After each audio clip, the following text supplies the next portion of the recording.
ఈరోజు కోర్టులో కేసు పని మీద రావడం అయింది ఇక్కడికి. ఈ సందర్భంగా కొన్ని ఇష్యూస్ మీ ముందుకి తేవాల్సింది వచ్చింది. ఒకటి ఫస్ట్ ఇష్యూస్ మొదటిగా పదే పదే షర్మిల కానీ సునీత కానీ ఎవరి ట్రాప్లోనో పడ్డారు, ఎవరి చేతుల్లోనో తోలుబొమ్మలాటలాగా ఆడబడుతున్నారు అన్నట్లుగా మాట్లాడుతున్నారు. యాక్చువల్గా చూస్తే ఏం జరిగిందంటే, నాన్న చనిపోయాక, నాన్న మర్డర్ అయిపోయినాక నాతో మీరు ఆడుకున్నారు ఒక తోలుబొమ్మలాటలాగా. అప్పట్లో నేను స్టేట్ ఎలక్షన్ కమిషన్కి వెళ్ళినప్పుడు వెసులుబాటు చేయడంలో మీరు చేసింది కానీ, లేక అప్పట్లో హైదరాబాద్లో ప్రెస్ మీట్ పెట్టించింది కానీ, ఆ ప్రెస్ మీట్లో అవినాష్ గురించి మాట్లాడాల్సింది కానీ, అన్నీ మీరు చెప్పినట్లు చేయాల్సింది వచ్చింది కదా. అప్పట్లో మిమ్మల్ని అంత గుడ్డిగా నమ్మినాను.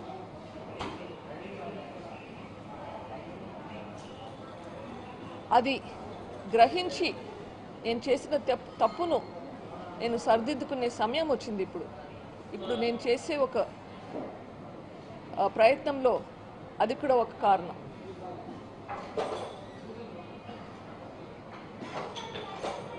ఇప్పుడు మొన్న రవిమామ ఎమ్మెల్యే గారు, కమలాపురం ఎమ్మెల్యే గారు కూడా ఇదే మాట అంటున్నారు, నేను వాళ్ళ ట్రాప్లో పడ్డానంట.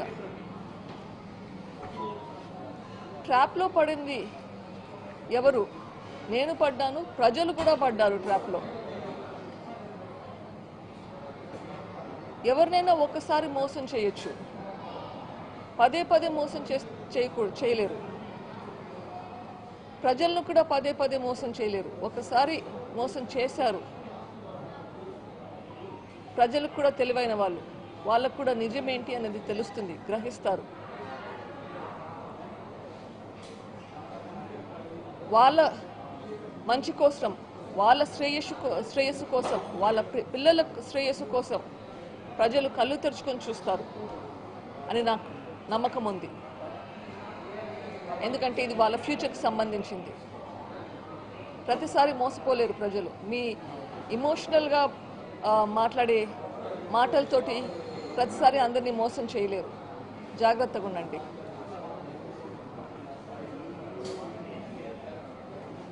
హైదరాబాద్లో కానీ కడపలో కానీ నేను కొన్ని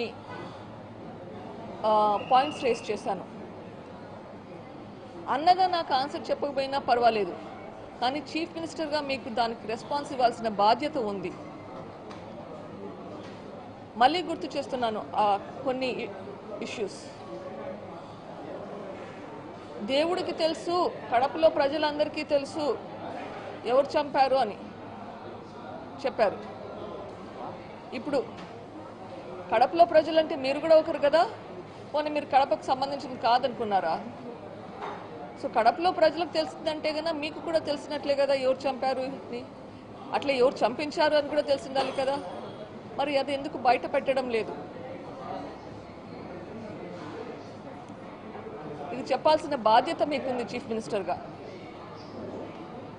అవినాష్ని కాపాడుతున్నాడు అని చెప్తున్నాను. ఎందుకు కాపాడుతున్నారు ఇది చెప్పాలి.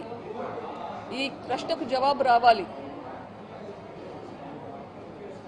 అవినాష్ గురించి ఇన్ఫర్మేషన్ బయటకు వస్తే ఇంకా వేరే ఏమేమి వస్తాయని భయపడుతున్నారా? అంత భయం ఎందుకు మీకు? ప్రజలు అర్థం చేసుకోవాలి ఎందుకు భయపడుతున్నాడు.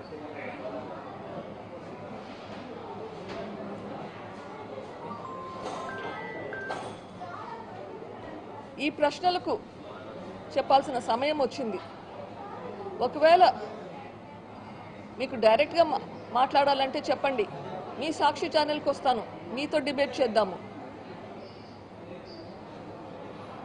ప్రజలు అర్థం చేసుకుంటారు ఎవరు ఏం చెప్తున్నారని చెప్పి. నాకు అభ్యంతరం లేదు, మీ సాక్షి ఛానల్కి నేను వస్తాను, రండి. ఒక డిబేట్ పెట్టుకుందాం. నిజానిజాలు బయటకు వస్తాయి.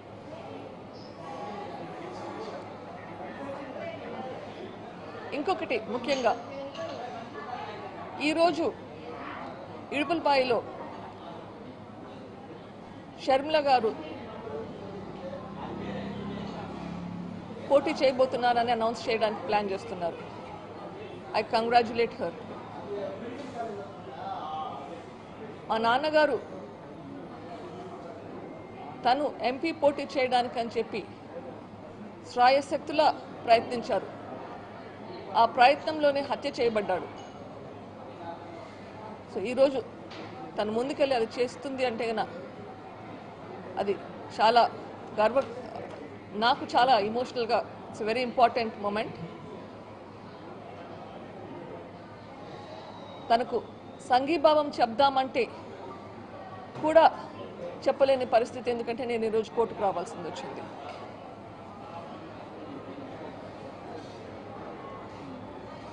పెద్దన్న వైఎస్ రాజశేఖర రెడ్డి గారు చనిపోయినాక మీరు జైలుకు పోయినప్పుడు 2012 సంవత్సరంలో బై ఎలక్షన్స్లో 18 ఎమ్మెల్యేలు ఒక ఎంపీ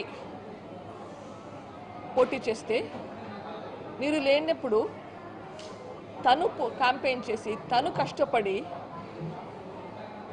ఆ ఎలక్షన్లో 15 మంది ఎమ్మెల్యేలను ఒక ఎంపీని గెలిపించేలా కృషి చేసింది. అప్పట్లో మేకపాటి గారు సుబ్రహ్మరెడ్డి గారి మీద 2 లక్షలకు పైగా ఓట్లతో గెలిచారు. అది ఎలా మర్చిపోయారు?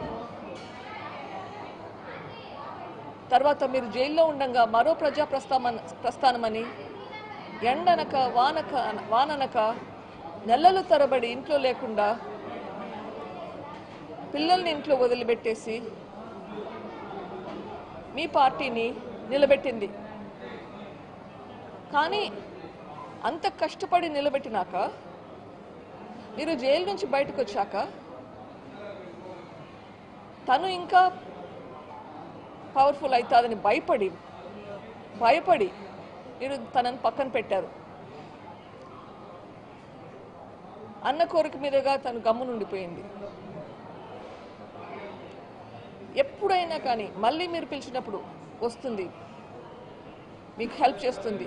మళ్ళీ 2014 ఎలక్షన్లలో క్యాంపెయిన్ చేసింది మీకోసం. 2019 ఎలక్షన్లలో బాయ్ బాయ్ బాబు క్యాంపెయిన్ అందరికీ గుర్తుంటుంది. ప్రజల గుండెల్లో బాగా నిలిచిపోయింది. అట్లా క్యాంపెయిన్ చేసి మీ పార్టీని గెలిపిస్తే మళ్ళీ పక్కన పెడతారు. అది మీరు తనకిచ్చింది.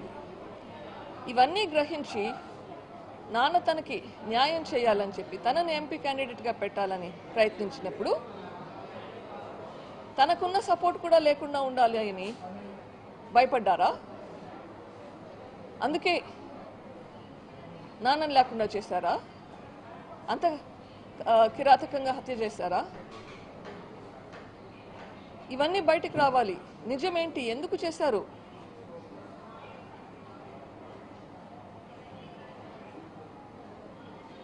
అగైన్ ఈరోజు షర్మిల గారికి నా సంఘీభావం చెప్తూ జగనన్నని నేను ప్రశ్నించిన ప్రశ్నలకు జవాబు చెప్పాలని ఈ మీడియా ముఖంగా చెప్తున్నాను. Thank you.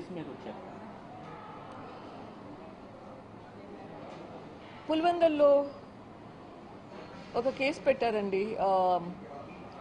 2 సంవత్సరాల క్రితం ఒక ప్రైవేట్ కంప్లైంట్ పెట్టారు. సిబిఐ ఆఫీసర్ రామ్ సింగ్, నేను, మై హస్బెండ్ రాజశేఖర్ గారు కలిసి విట్నెసెస్ని ఇన్ఫ్లుయెన్స్ చేస్తూ వాళ్ళకి తప్పుడు సాక్ష్యం ఇవ్వమని చెప్తున్నామంట. అది 2 సంవత్సరాల తర్వాత ఇప్పుడు ఎఫ్ఐఆర్ పెట్టి తెచ్చారు. సో ఆ కేసుకి ఎఫ్ఐఆర్ క్వాష్ చేయడానికి కేసు. సో దాని గురించి వచ్చింది. వివేక సినిమా విషయంలో కోర్టుకు వెళ్ళారు, దస్తగిరి కోర్టుకు. ఆ సినిమాలో ఉన్నది మీరు వాస్తవం అని భావిస్తున్నారా? ఎందుకు దాని మీద ఇన్ని ఎలిగేషన్? అది సినిమా అనాలో డాక్యుమెంటరీ అనాలో ఏమనాలో నాకు తెలియదు. అది ఎవరు చేశారో ఎప్పుడు చేశారో కూడా అసలు ఎవరు చేసినా కానీ చాలా ధైర్యంగా చేస్తారు. దాంట్లో పర్సనల్ ఇష్యూస్ కొంచెం స్లైట్ డిఫరెన్సెస్ ఉండొచ్చు రియాలిటీకి. కానీ ఆ సినిమా చూస్తే లాస్ట్ హాఫ్ అన్ అవర్ చూస్తే చూడడానికి నాకే భయం వేసింది. భయపడ్డా, కళ్ళు మూసుకున్నాను, చూడలేకపోయాను. కానీ యాక్చువల్గా అయితే గన రియాలిటీని తలుచుకుంటే ఆ సినిమా చాలా లైట్గా తీశారు. రియాలిటీ ఇంకా చాలా ఘోరంగా ఉంది.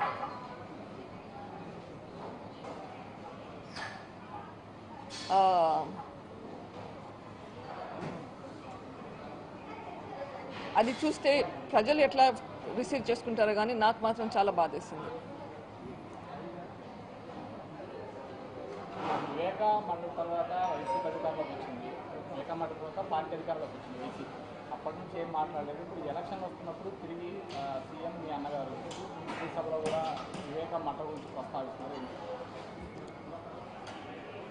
నేను అదే అడుగుతున్నాను, ఎందుకు 5 సంవత్సరాలు మర్చిపోయి ఇప్పుడు మళ్ళీ మాట్లాడుతున్నారు? మా అన్నగారు దీని గురించి అసలు మాట్లాడలేదు. ఒక అసెంబ్లీలో ఒకసారి అవినాష్ను ప్రొటెక్ట్ చేసేదానికి తప్పనిచ్చి మాట్లాడలేదు. ఆయనను ప్రొటెక్ట్ చేయడానికి మళ్ళీ కర్నూలులో ఎట్లా పోలీస్ మెషినరీని వాడుకున్నాడో తెలుసు.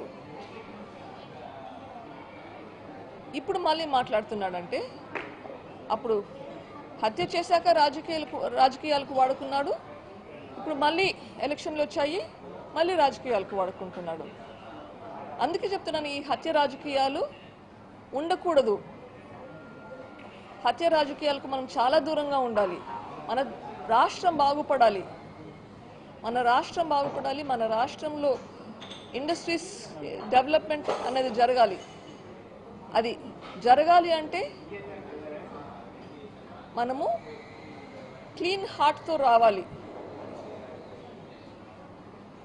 మన హృదయం మనం శుద్ధి చేసుకొని రావాలి.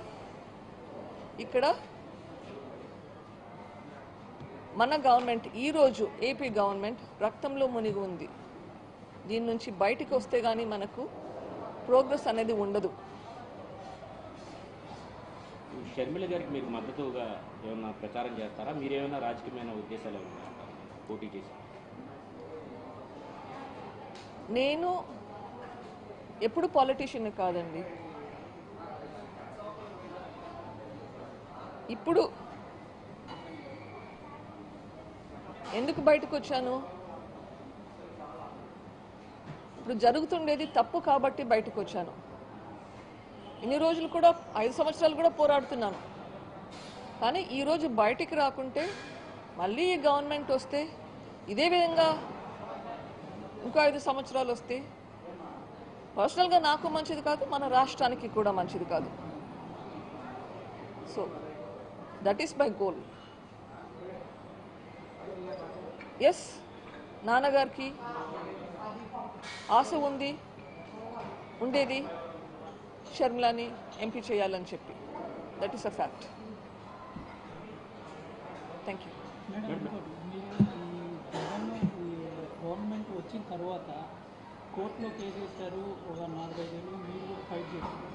ఈ సమయంలో దీని గురించి మీరు ఎప్పుడైనా ఆయన్ని కలవటానికి ప్రయత్నించారా? అసలు కేసు ఏం జరుగుతుంది ఇట్లాంటివి అడగటానికి ప్రయత్నించారా? ఆయన మీతో మాట్లాడారా ఇటీవల కానీ గతంలో? సిబిఐ కి పిటిషన్ వేయకముందు చాలా ప్రయత్నించాను, చాలాసార్లు ప్రయత్నించాను. 1-2 సార్లు మాట్లాడడం కూడా జరిగింది. అప్పుడు కూడా నాకు హెల్ప్ చేయలేదు. ఆ తర్వాత కూడా మళ్ళీ ప్రయత్నించాను మాట్లాడడానికి, కానీ అపాయింట్మెంట్ ఇవ్వలేదు. తర్వాత దీని గురించి కాకుండా ఇన్ఫ్యాక్ట్ నాన్న మొదటి వర్ధంతప్పుడు కూడా రమ్మని చెప్పడానికి వచ్చి కలుస్తానంటే అవసరం లేదు అని చెప్పారు. సో ఆ తర్వాత మళ్ళీ ఆ సందర్భం రాలేదు, మాట్లాడలేదు. నా ఉద్యమం నాదైపోయింది. మేడం, వివేకం సినిమా బయోపిక్ అని వాళ్ళు పేరు పెట్టారు. బయోపిక్ అంటే యాజ్ ఇట్ ఈస్గా తీసేది. అందులో ఉన్నవన్నీ వాస్తవాలని మీరు నమ్ముతున్నారా? ఇది సిబిఐ ఛార్జ్ షీట్ ఆధారంగా చేసినారు అంటున్నారు. ఆబ్వియస్లీ వాళ్ళకి ఏం అర్థమైందో దాని ప్రకారం చేసి ఉంటారు. అగైన్ దాంట్లో ఫైనల్గా ఏం చేశారో చూస్తే, ఎట్లా హత్య చేశారో చూస్తే, రియాలిటీతో కంపేర్ చేస్తే నాకు అర్థమైనంత వరకు ఇంకా ఎక్కువ క్రూరంగా నాన్నగారిని హింసించారు అని నాకు అనిపిస్తుంది. ఇంకొకటి, ఆ సినిమాలో పులివెందుల్లో కానీ కడపలో కానీ వివేకం గారి మద్దతు లేకుండా గెలవడం అసాధ్యమని చూపించారు. ఇప్పుడు మరి షర్మిల గారు పోటీ చేస్తారు. తండ్రి గారి బాధ్యత మీరు ఏమైనా తీసుకుంటారు ఆమె తరఫున? బాధ్యత అన్నది పెద్ద పేరండి. నాకు అంత కేపబిలిటీ లేదనుకుంటాను. నేను చేయగలిగితే చేస్తూనే ఉన్నాను. కానీ అంతంత పెద్ద రెస్పాన్సిబిలిటీస్ చేయగలిగే శక్తి నాకు లేదు. ఓటర్లు ఏమన్నా కోరుతారు? షర్మిల గారు పోటీ చేస్తున్నారు కదా. షర్మిల నా చెల్లెలు. షర్మిల గోల్, నా గోల్ చూస్తే both are goals are the same. మా పోరాటం రిజల్ట్ ఇప్పటికైతే సేమ్ ఉంది. దీనికంటే నా పోరాటం ఇంకా ఎక్కువ ఉంది. ఇప్పట్లో ఒక స్టెప్ మాత్రమే ఈ గవర్నమెంట్ పోవాలని చెప్పి నా పోరాటం ఇంకా పైన ఉంటుంది. తన పోరాటం ఆ తర్వాత తనకు వేరే పోరాటం ఉంటుంది. బట్ ఈరోజు మా ఇద్దరికి ఒకే గోల్ అయితే ఉంది. ఓకే, ఆ గోల్ రీచ్ అవ్వడానికి ఏం చేయాలో అది చేయాల్సింది. ఇప్పటికీ గోల్ ఫస్ట్గా అవినాష్ రెడ్డిని ఓడించాలి, వీలైతే జగన్ అన్నని ఓడించాలి, వైఎస్ఆర్సీపీ రాకూడదు. అవినాష్ రెడ్డి ఓడిపోవాలి, అది ఖచ్చితంగా జరగాలి.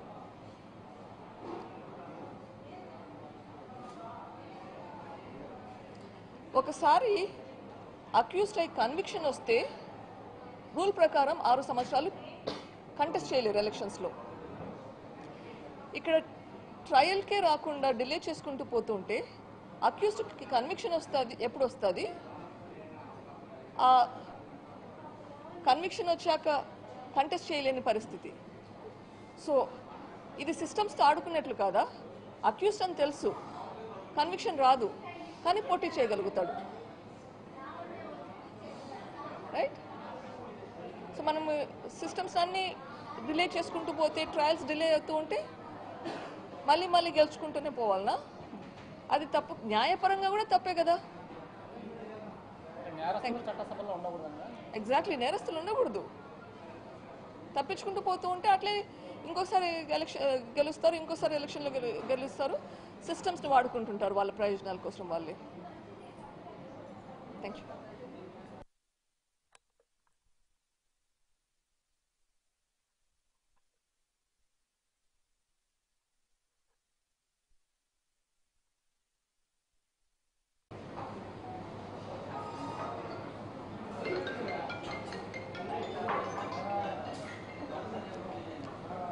అందరికీ నమస్కారం.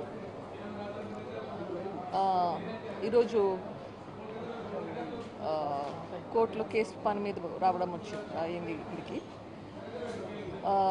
ఈ సందర్భంగా కొన్ని ఇష్యూస్ మీ ముందుకి తేవాల్సింది వచ్చింది. ఒకటి, ఫస్ట్ ఇష్యూస్ మొదటిగా పదే షర్మిల కానీ సునీత కానీ ఎవరి ట్రాప్లోనో పడ్డారు, ఎవరి చేతుల్లోనో తోలుబొమ్మలాటలాగా ఆడబడుతున్నారు అన్నట్లుగా మాట్లాడుతున్నారు. యాక్చువల్గా చూస్తే ఏం జరిగిందంటే, నాన్న చనిపోయాక, నాన్న మర్డర్ అయిపోయినాక నాతో మీరు ఆడుకున్నారు ఒక తోలుబొమ్మలాటలాగా. అప్పట్లో నేను స్టేట్ ఎలక్షన్ కమిషన్కి వెళ్ళినప్పుడు వెసులుబాటు చేయడంలో మీరు చేసింది కానీ, లేక అప్పట్లో హైదరాబాద్లో ప్రెస్ మీట్ పెట్టించింది కానీ, ఆ ప్రెస్ మీట్లో అవినాష్ గురించి మాట్లాడాల్సింది కానీ, అన్నీ మీరు చెప్పినట్లు చేయాల్సింది వచ్చింది కదా. అప్పట్లో మిమ్మల్ని అంత గుడ్డిగా నమ్మినాను.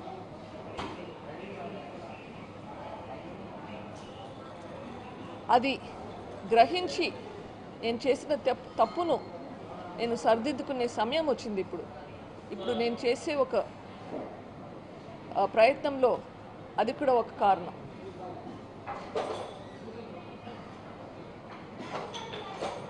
ఇప్పుడు మొన్న రవిమామ ఎమ్మెల్యే గారు, కమలాపురం ఎమ్మెల్యే గారు కూడా ఇదే మాట అంటున్నారు. నేను వాళ్ళ ట్రాప్లో పడ్డానంట.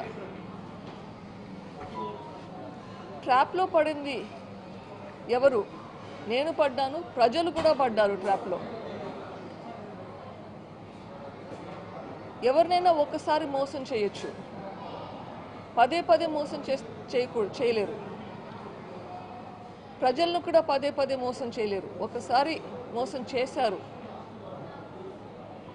ప్రజలకు కూడా తెలివైన వాళ్ళు, వాళ్ళకు కూడా నిజమేంటి అనేది తెలుస్తుంది, గ్రహిస్తారు. వాళ్ళ మంచి కోసం, వాళ్ళ శ్రేయస్సు కోసం, వాళ్ళ పిల్లల శ్రేయస్సు కోసం ప్రజలు కళ్ళు తెరుచుకొని చూస్తారు అని నాకు నమ్మకం ఉంది. ఎందుకంటే ఇది వాళ్ళ ఫ్యూచర్కి సంబంధించింది. ప్రతిసారి మోసపోలేరు ప్రజలు. మీ ఇమోషనల్గా మాట్లాడే మాటలతోటి ప్రతిసారి అందరినీ మోసం చేయలేరు. జాగ్రత్తగా ఉండండి.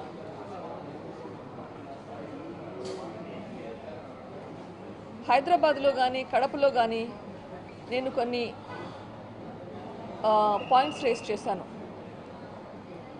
అన్నగా నాకు ఆన్సర్ చెప్పకపోయినా పర్వాలేదు, కానీ చీఫ్ మినిస్టర్గా మీకు దానికి రెస్పాన్స్ ఇవ్వాల్సిన బాధ్యత ఉంది. మళ్ళీ గుర్తు చేస్తున్నాను కొన్ని ఇష్యూస్. దేవుడికి తెలుసు, కడపలో ప్రజలందరికీ తెలుసు ఎవరు చంపారు అని చెప్పారు. ఇప్పుడు కడపలో ప్రజలంటే మీరు కూడా ఒకరు కదా. పోనీ మీరు కడపకు సంబంధించింది కాదనుకున్నారా? సో కడపలో ప్రజలకు తెలిసిందంటే కన్నా మీకు కూడా తెలిసినట్లే కదా ఎవరు చంపారు అని. అట్లా ఎవరు చంపించారు అని కూడా తెలిసిండాలి కదా. మరి అది ఎందుకు బయట పెట్టడం లేదు? ఇది చెప్పాల్సిన బాధ్యత మీకుంది చీఫ్ మినిస్టర్గా. అవినాష్ని కాపాడుతున్నాడు అని చెప్తున్నాను. ఎందుకు కాపాడుతున్నారు ఇది చెప్పాలి. ఈ ప్రశ్నకు జవాబు రావాలి. అవినాష్ గురించి ఇన్ఫర్మేషన్ బయటకు వస్తే ఇంకా వేరే ఏమేమి వస్తాయని భయపడుతున్నారా? అంత భయం ఎందుకు మీకు? ప్రజలు అర్థం చేసుకోవాలి ఎందుకు భయపడుతున్నాడు.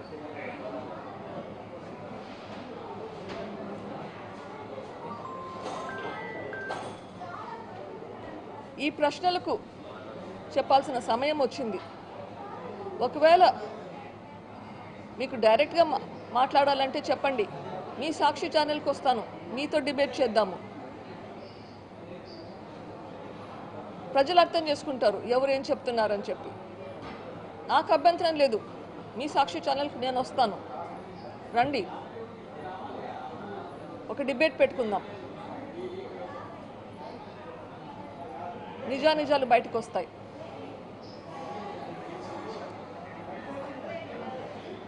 ఇంకొకటి ముఖ్యంగా, ఈరోజు ఇడుపులపాయలో షర్మిల గారు పోటీ చేయబోతున్నారని అనౌన్స్ చేయడానికి ప్లాన్ చేస్తున్నారు. I congratulate her. మా నాన్నగారు తను ఎంపీ పోటీ చేయడానికి అని చెప్పి శ్రాయశక్తులా ప్రయత్నించారు. ఆ ప్రయత్నంలోనే హత్య చేయబడ్డాడు.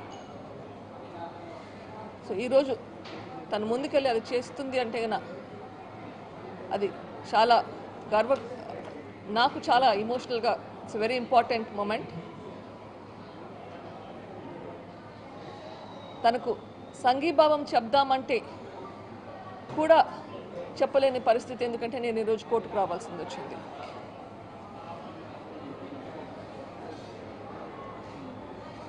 పెద్దన్న వైఎస్ రాజశేఖర రెడ్డి గారు చనిపోయినాక మీరు జైలుకు పోయినప్పుడు 2012 సంవత్సరంలో బై ఎలక్షన్స్లో 18 ఎమ్మెల్యేలు ఒక ఎంపీ పోటీ చేస్తే మీరు లేనప్పుడు తను క్యాంపెయిన్ చేసి తను కష్టపడి ఆ ఎలక్షన్లో 15 మంది ఎమ్మెల్యేలను ఒక ఎంపీని గెలిపించేలా కృషి చేసింది. అప్పట్లో మేకపాటి గారు సుబ్రహ్మరెడ్డి గారి మీద 2 లక్షలకు పైగా ఓట్లతో గెలిచారు. అది ఎలా మర్చిపోయారు? తర్వాత మీరు జైల్లో ఉండగా మరో ప్రజా ప్రస్థానమని ఎండనక వాననక నెలలు తరబడి ఇంట్లో లేకుండా పిల్లల్ని ఇంట్లో వదిలిపెట్టేసి మీ పార్టీని నిలబెట్టింది. కానీ అంత కష్టపడి నిలబెట్టినాక మీరు జైలు నుంచి బయటకు వచ్చాక తను ఇంకా పవర్ఫుల్ అవుతుందని భయపడి మీరు తనని పక్కన పెట్టారు. అన్న కోరిక మీదుగా తను గమ్మునుండిపోయింది. ఎప్పుడైనా కానీ మళ్ళీ మీరు పిలిచినప్పుడు వస్తుంది, మీకు హెల్ప్ చేస్తుంది. మళ్ళీ 2014 ఎలక్షన్లలో క్యాంపెయిన్ చేసింది మీకోసం. 2019 ఎలక్షన్లలో బాయ్ బాయ్ బాబు క్యాంపెయిన్ అందరికీ గుర్తుంటుంది. ప్రజల గుండెల్లో బాగా నిలిచిపోయింది. అట్లా క్యాంపెయిన్ చేసి మీ పార్టీని గెలిపిస్తే మళ్ళీ పక్కన పెడతారు. అది మీరు తనకిచ్చింది. ఇవన్నీ గ్రహించి నాన్న తనకి న్యాయం చేయాలని చెప్పి తనని ఎంపీ క్యాండిడేట్గా పెట్టాలని ప్రయత్నించినప్పుడు తనకున్న సపోర్ట్ కూడా లేకుండా ఉండాలి అని భయపడ్డారా? అందుకే నాన్నని లేకుండా చేశారా? అంత కిరాతకంగా హత్య చేశారా? ఇవన్నీ బయటికి రావాలి. నిజమేంటి? ఎందుకు చేశారు?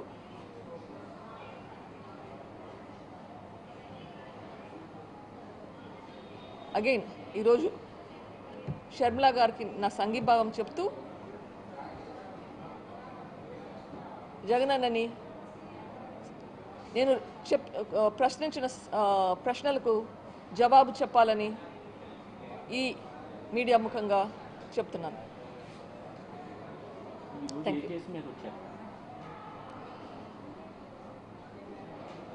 పులివెందుల్లో ఒక కేసు పెట్టారండి. 2 సంవత్సరాల క్రితం ఒక ప్రైవేట్ కంప్లైంట్ పెట్టారు.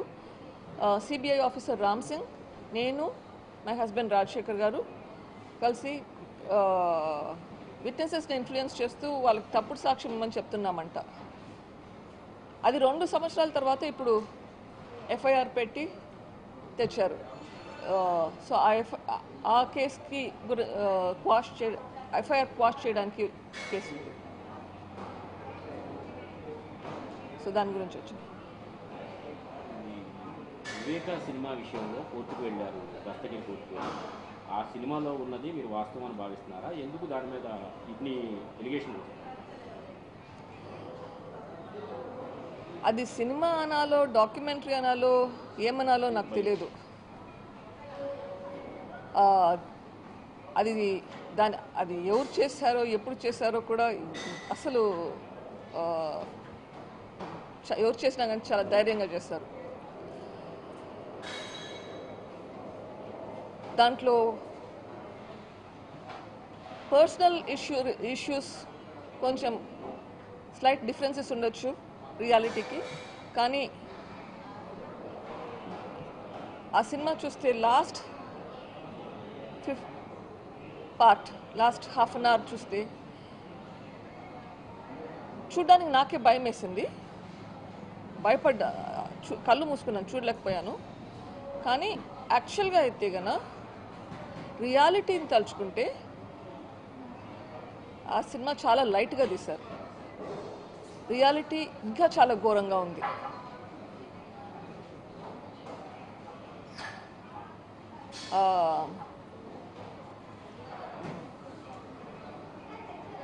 అది చూస్తే ప్రజలు ఎట్లా రిసీవ్ చేసుకుంటారో కానీ నాకు మాత్రం చాలా బాధేసింది.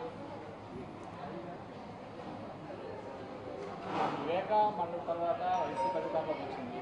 వివేక మండలి తర్వాత పార్టీ అధికారంలోకి వచ్చింది వైసీపీ.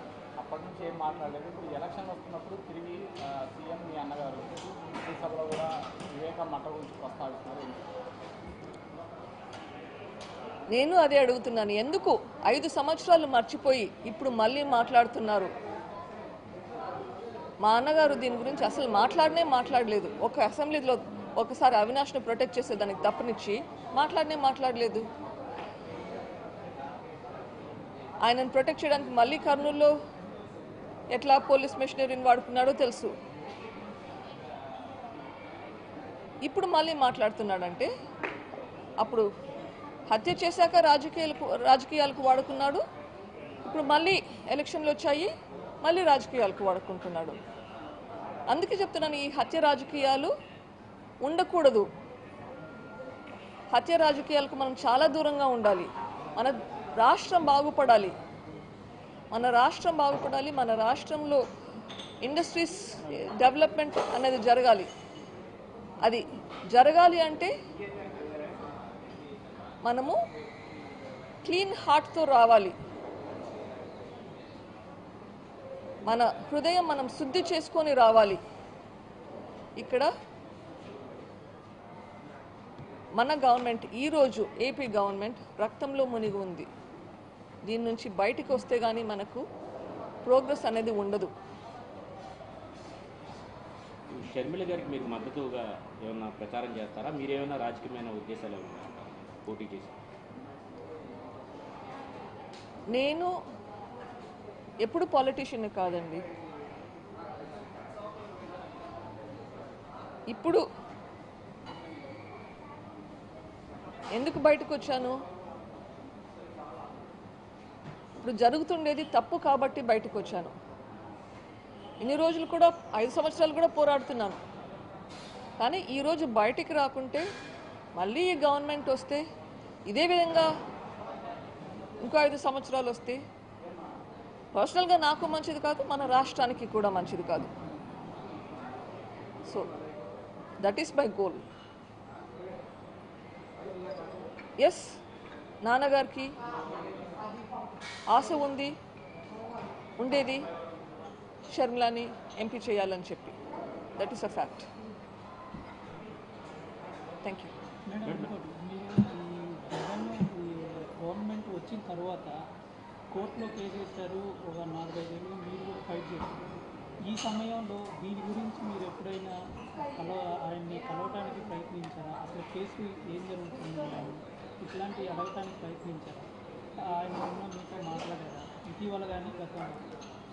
సిబిఐ కి పెటిషన్ వేయకముందు చాలా ప్రయత్నించారు, చాలాసార్లు ప్రయత్నించారు. 1-2 సార్లు మాట్లాడడం కూడా జరిగింది. అప్పుడు కూడా నాకు హెల్ప్ చేయలేదు. ఆ తర్వాత కూడా మళ్ళీ ప్రయత్నించాను మాట్లాడడానికి, కానీ అపాయింట్మెంట్ ఇవ్వలేదు. తర్వాత దీని గురించి కాకుండా ఇన్ఫ్యాక్ట్ నాన్న మొదటి వర్ధంతప్పుడు కూడా రమ్మని చెప్పడానికి వచ్చి కలుస్తానంటే అవసరం లేదు అని చెప్పారు. సో ఆ తర్వాత మళ్ళీ ఆ సందర్భం రాలేదు, మాట్లాడలేదు. నా ఉద్యమం నాదైపోయింది. మేడం, వివేకం సినిమా బయోపిక్ అని వాళ్ళు పేరు పెట్టారు. బయోపిక్ అంటే యాజ్ ఇట్ ఈస్గా తీసేది. అందులో ఉన్నవన్నీ వాస్తవాలని మీరు నమ్ముతున్నారా? ఇది సిబిఐ ఛార్జ్ షీట్ ఆధారంగా చేసినారు అంటున్నారు. ఆబ్వియస్లీ వాళ్ళకి ఏం అర్థమైందో దాని ప్రకారం చేసి ఉంటారు. అగైన్ దాంట్లో ఫైనల్గా ఏం చేశారో చూస్తే, ఎట్లా హత్య చేశారో చూస్తే, రియాలిటీతో కంపేర్ చేస్తే నాకు అర్థమైనంత వరకు ఇంకా ఎక్కువ క్రూరంగా నాన్నగారిని హింసించారు అని నాకు అనిపిస్తుంది. ఇంకొకటి, ఆ సినిమాలో పులివెందుల్లో కానీ కడపలో కానీ వివేకం గారి మద్దతు లేకుండా గెలవడం అసాధ్యం అని చూపించారు. ఇప్పుడు మరి షర్మిల గారు పోటీ చేస్తారు, తండ్రి గారి బాధ్యత మీరు ఏమైనా తీసుకుంటారు ఆమె తరఫున? బాధ్యత అన్నది పెద్ద పేరండి, నాకు అంత కేపబిలిటీ లేదనుకుంటాను. నేను చేయగలిగితే చేస్తూనే ఉన్నాను, కానీ అంతంత పెద్ద రెస్పాన్సిబిలిటీస్ చేయగలిగే శక్తి నాకు లేదు. ఓటర్లు ఏమన్నా కోరుతారు? షర్మిల గారు పోటీ చేస్తున్నారు కదా లోకల్. షర్మిల నా చెల్లెలు. షర్మిల గోల్ నా గోల్ చూస్తే both are goals are the same. మా పోరాటం రిజల్ట్ ఇప్పటికైతే సేమ్ ఉంది. దీనికంటే నా పోరాటం ఇంకా ఎక్కువ ఉంది. ఇప్పట్లో ఒక స్టెప్ మాత్రమే ఈ గవర్నమెంట్ పోవాలని చెప్పి నా పోరాటం ఇంకా పైన ఉంటుంది. తన పోరాటం ఆ తర్వాత తనకు వేరే పోరాటం ఉంటుంది. బట్ ఈరోజు మా ఇద్దరికి ఒకే గోల్ అయితే ఉంది. ఓకే, ఆ గోల్ రీచ్ అవ్వడానికి ఏం చేయాలో అది చేయాల్సింది. గోల్ అంటే మేడం అన్న ప్రభుత్వం ఇప్పటికీ గోల్ ఫస్ట్గా అవినాష్ రెడ్డిని ఓడించాలి, వీలైతే జగన్ అన్నని ఓడించాలి, వైఎస్ఆర్సీపీ రాకూడదు. అవినాష్ రెడ్డి ఓడిపోవాలి, అది ఖచ్చితంగా జరగాలి.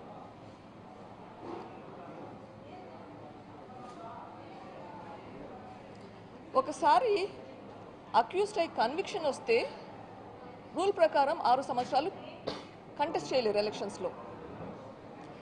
ఇక్కడ ట్రయల్కే రాకుండా డిలే చేసుకుంటూ పోతుంటే అక్యూజ్డ్కి కన్విక్షన్ వస్తుంది. ఎప్పుడు వస్తుంది? ఆ కన్విక్షన్ వచ్చాక కంటెస్ట్ చేయలేని పరిస్థితి. సో ఇది సిస్టమ్స్తో ఆడుకున్నట్లు కాదా? అక్యూజ్డ్ అని తెలుసు, కన్విక్షన్ రాదు, కానీ పోటీ చేయగలుగుతాడు. రైట్? సో మనం సిస్టమ్స్ అన్నీ డిలే చేసుకుంటూ పోతే, ట్రయల్స్ డిలే అవుతూ ఉంటే మళ్ళీ గెలుచుకుంటూనే పోవాలనా? అది తప్పు. న్యాయపరంగా కూడా తప్పే కదా. చట్టసభలో ఉండకూడదు. ఎగ్జాక్ట్లీ, నేరస్తులు ఉండకూడదు. తప్పించుకుంటూ పోతూ ఉంటే అట్లే ఇంకోసారి గెలుస్తారు, ఇంకోసారి ఎలక్షన్లో గెలుస్తారు. సిస్టమ్స్ని వాడుకుంటుంటారు వాళ్ళ ప్రయోజనాల కోసం వాళ్ళే.